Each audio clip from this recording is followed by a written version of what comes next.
교회의 존재의 목적은 바로 세상의 빛을 발하여서 죽어가던 영혼들이 새 생명을 얻게 하는 것에 있습니다. 이것은 기독교 2000년 동안 한치의 흔들림 없이 견지되어 온 교회의 목적이었습니다. 이를 위해서 성도들은 먼저 교회 안에서 양육받고 훈련받아야만 합니다. 왜냐하면 양육과 훈련 없이는 결코 세상에 나아가 빛을 발할 수가 없기 때문입니다. 그래서 말씀의 훈련을 받아야 되고 기도의 훈련을 받아야 되며 신앙의 인격과 삶의 훈련들을 받아야만 됩니다. 이런 것이 되어야 준비될 수 있습니다. 그리고 훈련과 양육을 통하여 준비된 성도들은 세상을 향하여 빛을 발하며 나가야 합니다. 훈련을 받고 양육이 되어서 어느 정도 준비가 되었는데도 불구하고 계속해서 나가지 않고 훈련만 받으려고 하는 분들이 있습니다.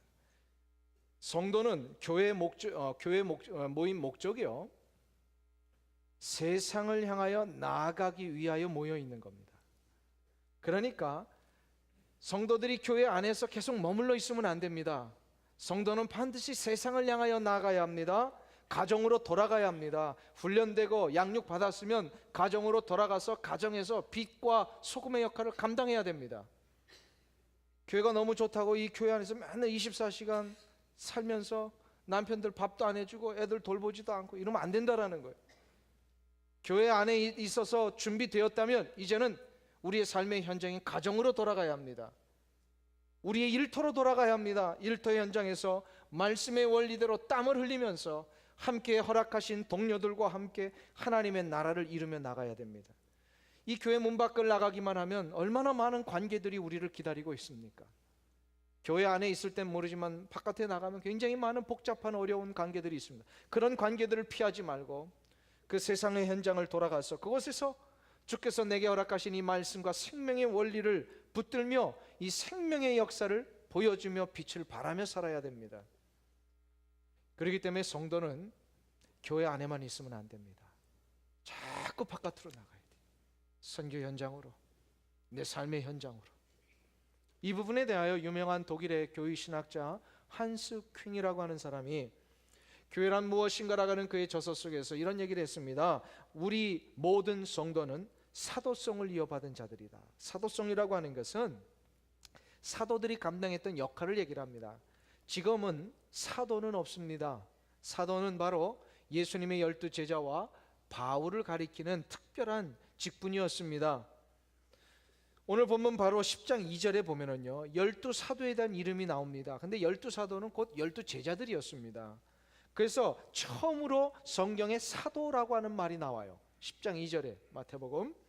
근데 이 사도라고 하는 것은 오직 예수 그리스도의 십자가와 부활을 자신의 눈으로 목격하고 예수님을 공생의 기간 동안에 만난 자들 중에서 특별히 복음을 위하여 세상을 향해 나아가도록 임명받은 사람들.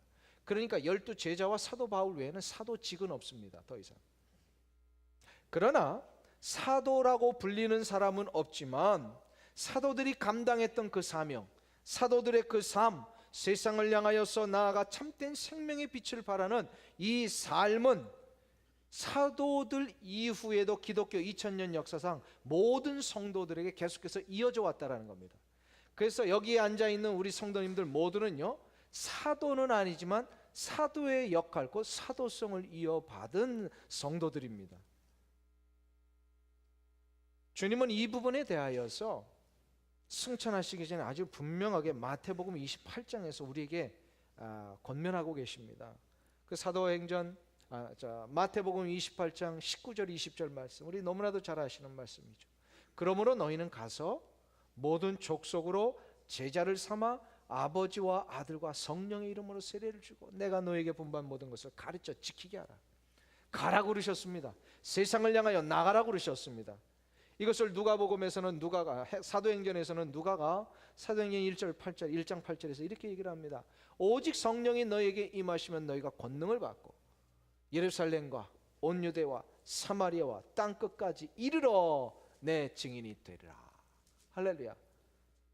자꾸 주님은 우리로 하여금 나가라고 그러셨어요. 세상을 향하여 나갑니다. 우리는 세상을 향해 나가야 합니다. 그러기 위해서는요, 예수님의 12제자가 세상을 향하여 빛을 발하기 위해 나갔을 때에 예수님으로부터 부여받은 이 사도성, 사도의 역할뿐만 아니라 사도로서 감당해야 할 그런 몇 가지 원칙들이 있습니다. 지침이 있습니다. 그냥 무조건 나가면 안 됩니다. 꼭 이 원리들을 붙들고 나가야만 우리가 승리할 수가 있습니다. 오늘 본문이 그것을 몇 가지로 나눠서 가르쳐주고 있습니다. 첫 번째로 우리가 세상을 향하여 나아갈 때는요, 잃어버린 양들을 찾아가야 됩니다. 한번 따라하겠습니다. 잃어버린 양을 찾아가라. 오늘 본문 5절과 6절이 그것을 가르쳐 줍니다. 우리 다시 한번 본문으로 돌아와서요, 5절 6절을 합독하겠습니다. 예수께서 이 12를 보내시며 명하여 가라사대 이방인의 길로도 가지 말고 사마리아인의 고을에도 들어가지 말고 차라리 이스라엘의 집에 잃어버린 양에게로 가라. 아멘. 이 말씀을 어떤 분들은 오해해서 이스라엘 전도만 하라 그랬지 어찌 이방인 전도, 외국 전도 하라 그랬냐, 그러면서 이거를 이방인 선교를 해서는 안 된다, 이렇게 해석하시는 분들이 있는데 성경을 참 모르는 거예요. 이 말씀은 예수님의 강조를 지금 우리가 파악해야 됩니다. 예수님 무엇을 강조하시냐 이 말입니다. 지금 주님의 눈에는 이방인 선교도 중요하지만 지금 당장 우리가 살고 있는 삶의 현장에 목자 없는 양같이 탄식하며 유린하며 그냥 너무너무 힘들어 고통 가운데 신음하는 그런 바로 형제들이 있더라는 거예요.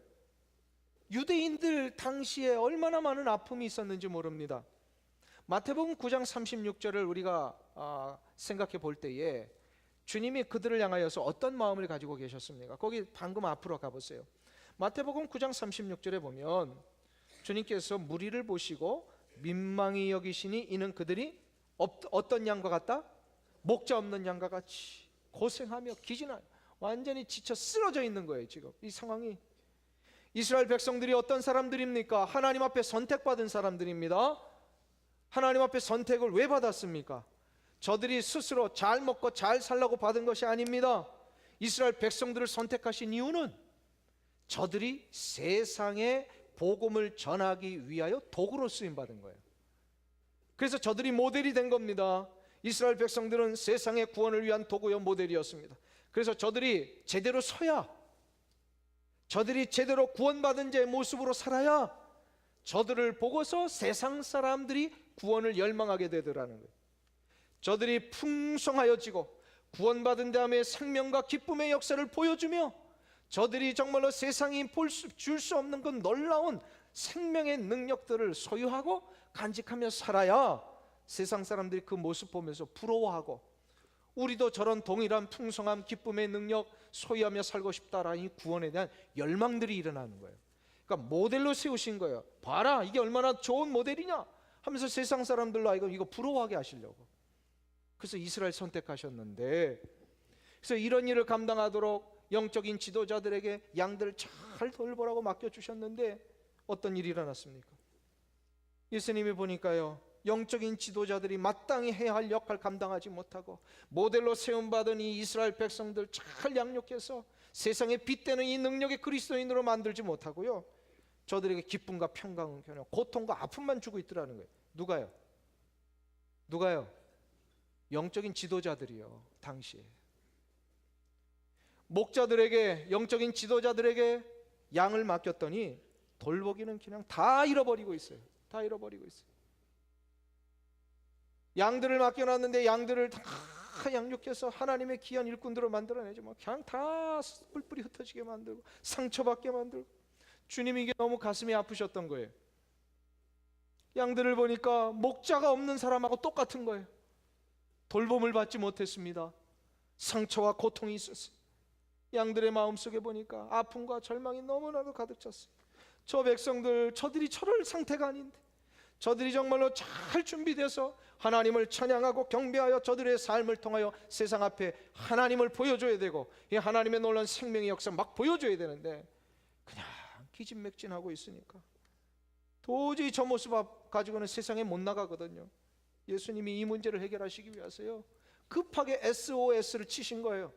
12제자를 향해서 지금 이방 선교도 나가야 되지만 당장 이 사람들부터 살려내라. 이 사람들부터 살려내라는 거예요. 저 잃어버린 양들에게 먼저 가서 저들의 아픔과 상처를 좀 싸매어주고 저들을 좀 일으켜서 이스라엘이 세상 앞에 복음의 도구로 된 이 놀라운 역사, 이 목적, 이거 한번 이루어 보라는 거예요. 지금 예수님, 이게 먼저 필요했습니다.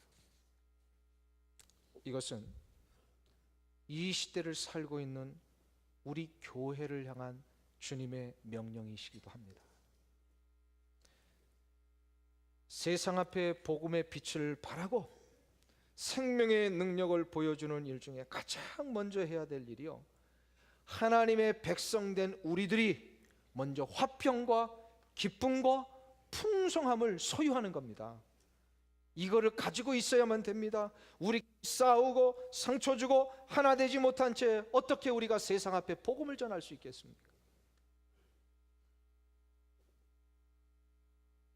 우리를 먼저 선택하신 이유는 바로 우리를 통하여 세상 앞에 복음을 전하게 하시기 위함이라.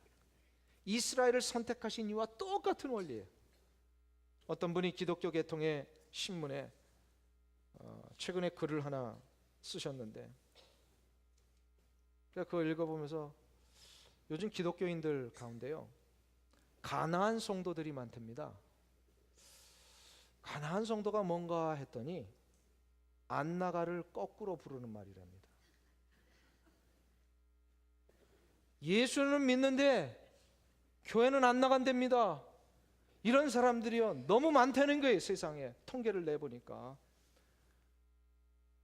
안나가, 그래서 가나안 거꾸로 해가지고요 성도들이래. 왜 그런가 했더니요, 교회 나가기만 하면 상처받고 교회가만 나가면 왜 이렇게 시끄러운지 말이에요.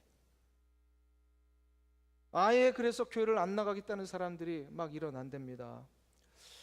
제가 그 글을 읽으면서 참 가슴이 아팠어요. 이 책임이 어디에 있습니까? 누구의 책임일까요? 여기에 서 있는 지도자된 여기 담임 목사인 저에게서부터 먼저 책임이 있다고 생각을 합니다. 또 두 번째로는 함께 이 귀한 생명의 역사를 이루어가는 일로 모여있는 우리 성도들에게 있다고 생각을 합니다. 연초에 마음 굳게 먹고 예배생활 못하던 사람이 그래도 올해만큼은 예배생활 한번 해보겠다고 마음 굳게 먹고 나왔는데, 예배 드리고 돌아가는 첫날 파킹랏에 가보니까 내 차를 누가 긁고 이름도 안 적고 그냥 갔어요. 그럼 이분 교회 나올까요 안 나올까요? 그 다음 주부터 그 해 정말 마음 먹고 교회 나오기로 했다가 이런 분도 교회 안 나온단 말이에요. 교회 바깥에서 내 눈에 피눈물을 나게 했던 사람이 교회 와서 보니까 같이 앉아 있어요. 그럼 그분 교회 나오고 싶겠어요 안 나오고 싶겠어요?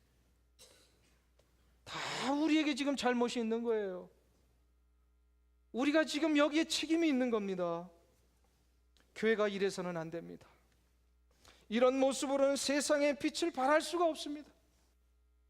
예수님이 지금 예수님의 그 사시던 갈릴리 지역에 이런 수많은 양들이 막 보이신 거예요. 저 잃어버린 양들, 하나님 앞에 선택돼서 마땅히 도구로 하나님의 빛을 발하는 모델로 쓰임받아야 될 저들인데, 저들이 그냥 상처받아가지고 이 역할도 감당 못하고, 그래서 주님이여 저들의 아픔을 먼저 해결하기를 원하셨어요. 지금 교회 바깥에 있는 수많은 가나안 성도들, 저들이 바로 잃어버린 자들입니다. 저들의 아픔과 저들의 상처와 저들의 그 고통을 우리가 이제 싸매어 안아주면서 가야 됩니다. 하나님의 사랑과 은총으로 저들을 위로하지 아니하면 저들은 잃어버린 양으로 그대로 남습니다. 하나님의 모든 백성들은 세상과는 비교할 수 없는 이 놀라운 참된 사랑과 풍성함, 기쁨과 평강의 능력을 소유하게 되어 있는데, 이것을 소유하지 못하고 있는 수많은 자들을 안타까운 심정으로 주님의 눈으로 저들을 바라보며 우리가 먼저 찾아가야 될 줄로 믿습니다. 잃어버린 양을 찾아가십시오. 이게 중요합니다. 두 번째로, 세상을 향하여 나아갈 때는요, 우리가 천국의 능력을 보여주며 나가야 됩니다. 한번 따라하겠습니다. 천국의 능력을 보여주라. 천국의 능력을 보여주라. 오늘 본문 7절을 보겠습니다. 7절 말씀 합독합니다. 가면서 전파하여 말하되 천국이 가까웠다 하라. 주님이요, 이제 세상을 향하여서 나아가는 제자들을 향하여서 그냥 가지 말고 가면서 계속해서 천국이 가까웠다, 이거 선포하라는 겁니다. 천국이 가까웠다라는 선포가 어떤 선포입니까? 우리가 이미 예수님의 병고침의 역사들을 살펴보면서 천국이 가까웠다는 의미가 뭔지를 알았습니다. 천국이 가까웠다는 것은 바로 천국 백성된 사람들이 누리게 될 이 놀라운 능력과 은총과 역사, 곧 해방의 역사입니다. 병든 자가 일어나고, 안진뱅이가 고침을 받고, 눈먼 자가 보게 되고, 귀신 들린 자의 그 귀신이 쫓겨나가고, 이게 바로 천국 백성된 자의 능력 아닙니까? 이 능력이 바로 자유와 해방의 능력입니다. 마태복음 8장 9절이 바로 그것을 계속해서 가르쳐주고 있는 본문이 아니었습니까? 예수님의 병고침의 역사를 통해 우리가 천국은 자유의 나라임을 배웠습니다. 천국 안에 있는 자는 결코 어떤 억압이나 속박을 받을 수가 없습니다. 왜냐하면 천국은 강력하신 하나님의 통치로 보호되고 있기 때문입니다. 천국 백성된 자들이 사는 이 모든 영역은요, 사탄 마귀가 절대로 침범하지 못합니다. 하나님의 통치 영역 안에는 사단 마귀가 절대로 개입할 수가 없습니다. 오직 이 하나님의 통치의 영역, 하나님의 천국의 영역 안에는요, 의와 희락과 평강만이 가득 넘쳐나게 되어 있어요. 이 세상에 사는 백성들은 이 혜택을 지금 못 받고 있는 겁니다. 그래서 사단 마귀가 설치해놓은 이 죄의 덫에 넘어져 가지고요, 평강과 희락과 화평이 아니라 고통이 있고요, 아픔이 있고, 절망이 있고, 마음에 고독이 있고, 여기에 그냥 갇혀 있는데도 불구하고 이 문제를 해결할 길이 없는 겁니다. 이들의 문제 해결은 오직 어떻게 되는 거예요? 이들의 문제 해결은요, 하나님의 통치 안으로만 들어와야 됩니다. 하나님의 통치 안으로 들어오는 것이 천국 백성 되는 겁니다. 천국 백성 된 자에게 나타나는 능력이 뭐라고요? 자유의 능력입니다. 갇힌 자가 해방을 받습니다. 이것을 우리로 하여금 선포하라고 하시는 거예요. 천국을 선포하는 겁니다. 이것은 바로 예수 그리스도를 선포하는 겁니다. 주님이 말씀하셨습니다. 수고하고 무거운 짐진 자들아, 다 내게로 오라. 내가 너희를 쉬게 하리라. 인생의 짐을 내려놓으실 수 있는 분은 예수님밖에 없다라는 거예요. 그러니까 이 예수님을 전하는 것이 이 자유와 해방을 선포하는 것이요, 이 자유와 해방을 선포하는 것이 진짜로 천국을 선포하는 겁니다. 천국 선포는 그래서 예수님 선포예요. 주님이 또한 우리에게 이렇게 말씀하셨습니다. 진리를 알지니 진리가 너희를 자유케 하리라. 할렐루야. 진리가 뭐라고요? 진리가 무엇입니까? 예수 그리스도이십니다. 그러니까 예수 그리스도가 인생 가운데 선포되어 그 선포된 예수 그리스도를 자기의 가슴 속에 새기는 자마다, 인격적으로 받아들이는 자마다 그 인생은 참된 자유를 얻게 되어 있습니다. 이것을 우리가 세상에 나가면서 자꾸 선포해야 됩니다. 지난 8일에, 이번 달입니다, 며칠 전이죠, 한국세계선교협의회라는 아주 중요한 단체에서 발표를 하나 했습니다. 2014년 12월 말 현재 한국 교회가 세계 가운데 파송한 선교사에 대한 통계였습니다. 2014년 12월 말 현재로 약 170개국에 2만 7천 명 가까이 되는 선교사가 지금 파송되어 있다고 합니다. 이 숫자는 제가 알기로는 미국의 선교사 파송 숫자를 넘어선 숫자라고 합니다. 결국 세계에서 가장 선교사를 많이 파송하고 있는 나라가 한국이 되었습니다. 이것은 선교 단체를 통해서만 집계된 숫자이기 때문에 개교회에서만 파송한 숫자는 포함이 되지 않았어요. 그래서 약 한 3만 명 이렇게 추산한다고 합니다. 어마어마한 숫자죠. 근데 중요한 것은 2004년부터 2014년까지 약 11년 동안 해마다 한국교회가 선교사를 파송을 할 때 1,000명씩 증가를 했답니다. 11년 동안 11,000명이 더 많이 나간 거예요. 그래서 거의 이제 3만 명 가까이 되었습니다. 제가 이 통계를 접하면서 마음에 이런 생각이 있어요. 하나님, 우리 한국교회를 사용하고 계시는구나. 아직도 한국교회를 향하시는 하나님의 그 뜻을 붙들고 계시는구나. 그 촛대를 옮기지 아니하시고 한국교회의 그 역할들을 지금 계속해서 부여해 주시는구나 라는 생각을 해보았습니다. 이렇게 생각한 이유는 단순히 숫자적으로 많아지고 늘었기 때문만은 아닙니다. 그 통계, 부분적인 디테일한 통계를 보니까요, 거의 3만 명 가까이 되는 분들의 반 이상이, 50% 이상이요, 전방 개척 지역에 파송받고 있습니다. 지금도 그 전방 개척 지역에 다 나가 있습니다. 전방 개척 지역이라고 하는 것은 선교 용어상 그 지역, 그 국가가 기독교인 숫자가 채 10%도 안 되는 사람들이 있는 나라, 그것을 전방 개척 지역이라고 얘기를 합니다. 그런 나라들을 꼽아보니까 대부분 다 모슬림 국가예요. 대부분 다 공산국가들입니다. 이러한 곳에는요, 박해가 심하고요, 테러와 살해의 위험들이 막 도사리고 있습니다. 이들 나라의 대부분은요, 자유가 없고요, 다 구속됩니다. 여자들과 어린아이들은 인격적으로 대우를 받지 못하고 있습니다. 조금만 저들의 전통과 가치관에 위배되는 일들을 가르치면요, 즉각 살해의 위험들이 다가오는 나라, 죽음의 위협을 담보로 하는 나라가 바로 그런 나라들입니다. 생활 조건은 뭐 열악하기 그지없고요, 생명조차 담보되지 않는 이런 나라들인데 어떻게 한국의 선교사 50% 이상이 다 이런 나라들을 향하여 달려가고 있느냐 이 말입니다. 그것은 한 가지 때문이라고 생각합니다. 바로 자유와 해방은 오직 예수 그리스도만이 주실 수 있기 때문입니다. 진리를 알지니 진리가 너희를 자유케 하리라. 이 말씀 붙들고 자유를 기다리고 있는 세계 곳곳의 모슬렘들과 공산권 치하에 신음하는 자들, 벌벌벌 떨면서 예수 믿는 걸 공개하지도 못하는 수많은 나라들, 이런 나라들을 향하여서 지금도 수없는 선교사님들이 달려가고 있습니다. 사랑하는 성도님 여러분, 그 땅에 자유와 해방이 필요합니다. 저들에게 필요한 것은 자유와 해방입니다. 자유와 해방은 천국 백성된 사람만이 누릴 수 있습니다. 그러기에 이것을 우리가 선포해야 합니다. 아직도 우리 주위에 보면 이 자유와 해방이 필요한 사람들 많이 있습니다. 이것은 돈으로 되지 않습니다. 이것은 육체적인 질병 조금 고침을 받는다고 되지 않습니다. 인생 자체가 갇혀 있는데, 인생 자체가 고통과 아픔 가운데 막 매여 있는데 이 문제를 어떻게 해결하겠습니까? 돈으로 해결한다면 이 세상에서 다 돈으로 다 해결했죠.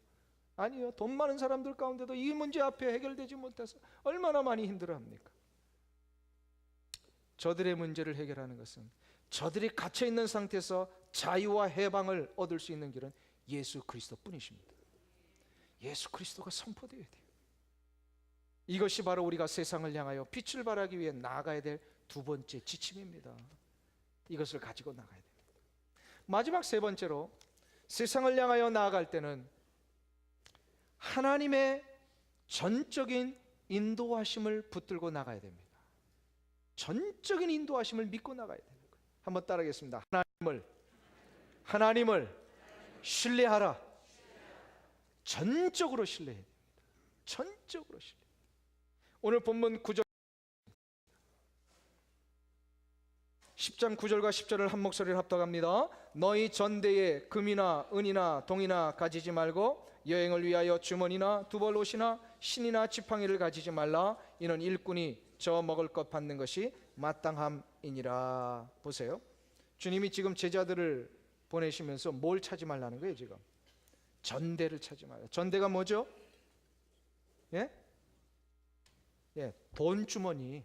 쉽게 말하면 옛날에 시골이나 이렇게 동네 여기에서 장사하시는 분들 보면은요, 이렇게 앞에 앞치마도 아니고 아주 조그만 이렇게 그 주머니를 차고 이렇게 지퍼 달린 거, 이게 바로 전대입니다. 전대. 어떤 분들은 그 몸 속에 이렇게 딱 안 보이게 이렇게 차시는 분도 있고요. 이 전대. 주님이 지금 제자들을 보내면서 전대 차지 말라고 그러셨어요. 전대 차지 말라. 이게 무슨 뜻일까요? 예. 전대 차지 말라고 하는 것은 우리 주님이 전적으로 책임지시겠다라는, 가는 곳마다 하나님의 일을 하는 자들이 마땅히 하나님께서 먹을 것을 책임져 주시겠다라는 말씀입니다.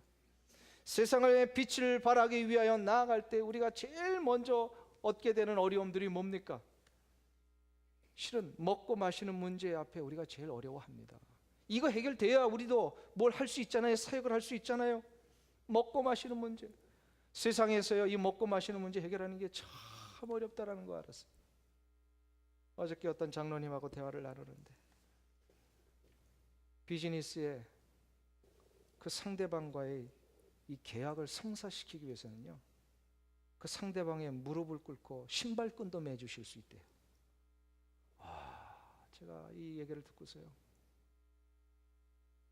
이렇게 세상에서 경제활동을 하고 돈 버는 게 이렇게 어렵구나. 이게 쉽게 되는 게 아니더라고요. 보니까 어렵습니다. 그러니까 우린 당연해요. 세상을 향하여 어떤 하나님의 정말 거룩한 뜻을 위해 좀 한번 살아보려고 하면요, 이런 문제 앞에 걸리는 거예요. 어떻게 알아? 먹고 마시는 문제가 걸리는 거예요. 이런 문제를 또 해결하고 나가려면 또 걸리는 문제가 있죠. 우리 가족은 그러면 어떻게 하나? 사명자로 살고 싶은 나는 그래도 이해되는데 가족들은 어떻게 하는가? 내 생계는 어떻게 책임지는가? 내 장래 문제는 어떻게 하는가? 실은 사단 마귀는 우리로 하여금요, 자꾸 이런 염려와 두려움의 씨앗들을 뿌려놓습니다. 하나님의 일을 하려고 나갈 때마다 이런 두려움 때문에 우리가 주춤할 수가 있습니다. 이럴 때마다 주님이 아셨어요. 우리 인생의 이런 문제 앞에 다 힘들어하는 거 아셨어요. 이거 당연하기 때문에. 그렇기 때문에 한 가지를 보장하신 겁니다. 전대 차지 말고 가라. 담대하라는 거예요. 뭐예요? 내가 책임지겠다. 하나님이 책임지시겠다라는 겁니다. 그래서 주님이 이미 마태복음 6장 25절에서 이렇게 약속하고 계십니다. 공중의 새를 보라. 심지도 않고 거두지도 않고 창고에 모아 들이지도 아니하되 너희 하늘 아버지께서는 기르시나니 너희는 이것들보다 귀하지 아니하냐. 할렐루야. 이 자리에 앉아 계신 여러분들, 공중의 새보다 들의 백합보다 여러분들이 몇 배 더 귀하십니까? 네? 몇 배 더 귀하십니까? 우리 어린아이들이 쓰는 말, 하늘 땅만큼. 이건 비교가 안 된다는 거예요. 왜요? 우리는 하나님의 거룩하신 인격의 형상으로 지음받은 자들이에요. 공중의 새와 들의 백합화도 먹이시는 하나님이신데 하물며 우리를 안 먹이시겠느냐 이 말입니다. 할렐루야. 별로 안 믿으시는 분들 같아요. 다들 지금. 그러니까 이 문제, 이게 실은 이 시대 우리들만의 염려가 아니고요, 초대교회도 있었어요. 그렇게 방언받았다 그러고 성령의 은사 받았다 그러고 그래서 막 뭐 불받았네 좋아했네 했던 성도들 가운데 고린도 교회 성도들이 있었어요. 근데 사도 바울이 은사는 받은 것 같은데 이들이 세상을 향하여 나가려니까 우리보다 지금 더 못한 거예요. 지금 우리 현재 이 상태보다 뭐 나가질 않는 거예요. 먹는 문제, 뭐 염려 이런 것 때문에 나가질 않고 있으니까요. 사도 바울이 하도 두려워가지고요, 답답해서 고린도전서 9장 13절과 14절에서 이렇게 이야기를 합니다. 성전의 일을 하는 이들은 성전에서 나는 것을 먹으며 제단에서 섬기는 이들은 제단과 함께 나누는 것을 너희가 알지 못하였느냐? 이와 같이 주께서도 복음 전하는 자들이 복음으로 말미암아 살리라 하셨나니. 할렐루야. 이 문제 앞에 막 염려하니까요, 사도 바울이 지금 구약의 말씀을 인용해가지고요, 주님의 전을 섬겼던 레위인들이 주의 그 놀라우신 능력 가운데 먹고 사는 거 하나님이 해결하지 않았느냐. 레위인들이 어떤 사람들입니까? 기업도 못 받은 사람들입니다. 그들은 땅도 못 받았어요. 그렇지만 하나님이 저들을 책임지셨잖아요.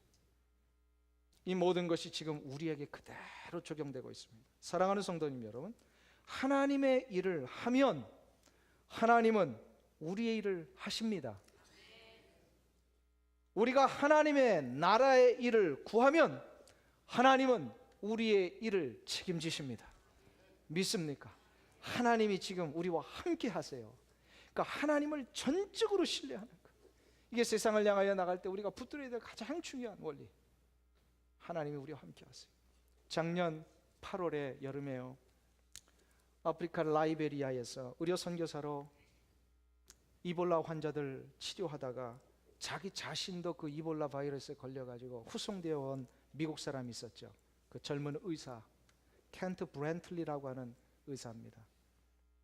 이분에 대한 이야기가 올 초에 K 아메리칸 포스트라고 하는 신문에 이제 게재된 적이 있습니다. 당시 라이베리아에서는요, 수많은 사람들이 이볼라 바이러스 걸려 치료약이 없었답니다. 그냥 사람들이 열 나면 막 열 내리는 거, 뭐 응급조치하고요, 격리시키고 막 이러다 보니까 뭐 수천 명이 죽어가는 상황에서 뭐 죽는 게 다반사죠. 그러다가 이 켄트 브랜틀리 박사가 자기도 이 바이러스에 걸려서요, 처음에는 말라리아 걸린 줄 알았대요. 그래서 말라리아 치료했는데 안 되니까 검사를 해보니까 이볼라 바이러스가 이제 나왔어요. 빨리 이 브랜틀리 박사를 격리시켰습니다. 다른 사람에게 또 옮기면 안 되니까. 자기가 그걸 고치던 사람이, 치료하던 사람이 그 병에 걸렸다는 이 선언을 딱 듣고 자기 혼자 격리된 방에 침대에 딱 누워있는데, 이분이 나중에 회고하면서 이런 얘기를 합니다. 그 순간에 정말 깊은 평안을 느끼기를 시작을 했대요. 자신의 생각을 뛰어넘는 그 평안을 하나님께서 주신다라는 것을 느끼기를 시작을 했대요. 한번 생각해 보세요. 언제 죽을지도 모릅니다. 치사율이 90%가 넘는답니다. 그런 상황에서, 이렇게 위험한 상황에서 침상에 누워있는 자기에게 이런 평안의 마음이 어떻게 들 수 있었습니까? 그분이 고백을 하는데요, 하나님이 자기와 함께 계시다는 것을 확신했답니다. 그 순간 자기 확신했어요. 하나님이 그를 지켜주셨습니다. 질병통제센터를 통하여서 또 그를 파송했던 그 사마리탄 펄스 선교단체, 이를 통하여 공급된 GMAP이라고 하는 아직도 임상실험도 끝나지 않고 검증되지 않은 약을 응급으로 보냈습니다. 라이베리아로. 근데 왔는데 약이 보니까 한 사람에게만 치료받을 수 있는 분량밖에 안 되는 거예요. 약이 뭐 만들어지지도 않았고. 그런데 이 약을 자기가 투여받으려고 하는데요, 자기와 함께 선교사로, 간호사로 오랫동안 봉직했던 59살 된 여자 선교사, 그 간호사 아시죠? 그분도 옆에서 이 병에 걸려가지고 막 끙끙 앓고 있으니까 이 약을 그 간호사님에게 양보를 했답니다. 이 의사가.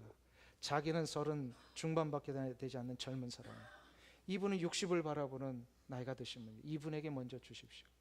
그래서 이분에게 막 주려고 하는데 이 브랜틀리 박사가 열이 막 104도까지 올라가, 이거 좀 너무 큰일 났어요. 그래서 의사들이 그때 아주 결정을 했답니다. 약이 한 사람분이지만 반으로 나눠서 두 사람에게 줍시다. 그래가지고 약한 약이지만 두 사람에게 그것이 투여가 돼서요, 하나님이 이 두 사람의 열을 내리셨습니다. 그래가지고 미국에서 공수되어 온 특별 전용기, 다른 사람 타지도 못해요. 감염될까봐. 이 두 사람만 딱 싣고서요, 그래서 미국에 도착한 거 아닙니까? 도착해서 하나님이 그를 한 달 만에 완치시켜 주셨습니다. 완치된 다음에 자기의 이 완쾌를 위해서 기도하고 금식했던 성도들에게 너무 감사하다는 의미에서 그 사마리탄 그 펄스 선교 센터에 성도들과 함께 감사의 행사를 하는 시간을 그 선교 단체에서 마련해 줬어요. 그가 앞에 나와서 인사의 말을 하기 전에, 간증하기 전에 찬양을 하나 부르기를 시작을 합니다. 그 찬양이 10,000 Reasons라고 하는 유명한 미국의 복음송입니다. 하나님을 찬양할 10,000가지의 이유다라고 하는 뜻을 가지고 있어요. 그 내용을 잠깐 제가 좀 셀렉트해서 여러분들에게 소개해 드리겠습니다. The sun comes up, 태양이 뜨고, It's a new day dawning, 새로운 새벽이 다가오면, It's time to sing your song again, 다시 하나님을 찬송하리라. 이거는 자기가 그 라이베리아에서요, 그 진단을 딱 확정받고 격리돼서 침대에 누웠을 때 가졌던 마음이랍니다.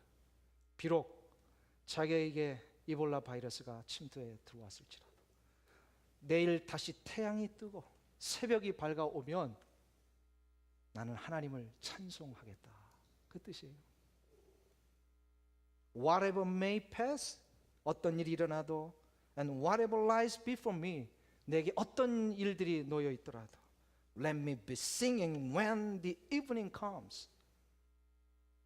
내 인생의 밤이 찾아올지라도 나는 하나님을 찬양하겠노라. Bless the Lord, O my soul. Bless the Lord, O my soul 이라고 하는 아주 유명한 찬양. 하나님을 찬양하라는 내용. 치사율 90%가 넘어가는 이볼라 바이러스에 걸렸다가 기적과 같이 나온 자로 어떤 상황에서도 나는 하나님을 찬양하겠노라 하고 이 기적의 고백을 하면서 그가 마지막에 그 앉아있는 자신의 아내와 어린 아들과 성도들을 향해서 이런 고백을 합니다. 나는 이볼라에서 나온 이 이야기를 계속 말하며 하나님이 내게 행하신 것을 기억할 것입니다. 여러분의 삶에도 하나님께서 하신 것을 돌아보며 다른 사람에게 그것을 말하고 격려하면 좋겠습니다. 어려운 상황에 있더라도 하나님은 여러분이 하나님께 신실할 수 있도록 필요한 것을 주실 것입니다. 하나님은 분명히 함께 하십니다. 그분은 하나님이 자기 자신과 함께 하시다는 것을 단 한순간도 그 확신을 놓친 적이 없는 분이었습니다. 그러기에 하나님은 그를 고쳐주신 줄 믿습니다. 하나님은 분명히 하나님을 믿고 의지하는 자들을 끝까지 책임져 주십니다. 하나님의 나라와 그 생명의 역사를 위해 나아가는 자 하나님은 붙들어 주실 줄로 믿습니다. 사랑하는 성도님 여러분, 올 한 해 이 확신을 가지고 잃어버린 양들을 찾아 가십시오. 이 확신을 가지고 천국의 능력을 선포하며 나가십시오. 무슨 일이든지 어떤 일이 닥쳐든지 하나님과 전능하신 하나님, 이 좋으신 하나님을 찬양하며 승리하는 올 한 해가 되시기를 간절히 축원합니다.